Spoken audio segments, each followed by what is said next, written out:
এই সূরাটি আয়তনে ছোট হলেও মর্যাদার বিচারে কোরআনে কারীমের শ্রেষ্ঠতম সূরা সমূহের মধ্য থেকে অন্যতম।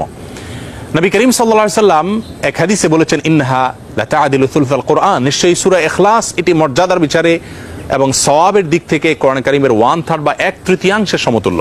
বুখারীর এক বর্ণনা থেকে বোঝা যায় নবী সাল্লাল্লাহু আলাইহি সাল্লাম সূরা ইখলাস একবার পাঠ করলে কোরআন কারীমের 1/3 তেলাওয়াত করার সমান সওয়াব পাওয়া যাবে, সেটি বলেছেন।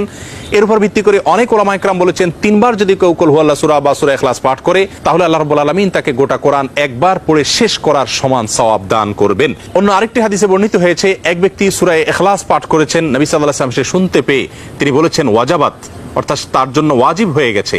সাহাবায়ে কেরাম জিজ্ঞাসা করেন, ইয়া রাসূলুল্লাহ কি ওয়াজিব হয়ে গেছে? তিনি বলেছেন তার জন্য জান্নাত ওয়াজিব হয়ে গেছে, জান্নাত আবশ্যক হয়ে গেছে।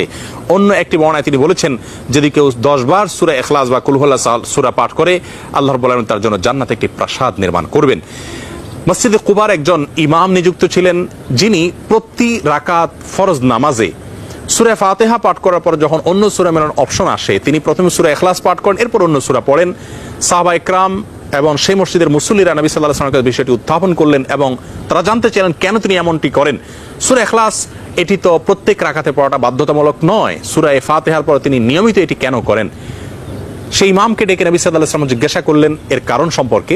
তখন তিনি বললেন, ইয়া রাসূলুল্লাহ, আমি সূরাটাকে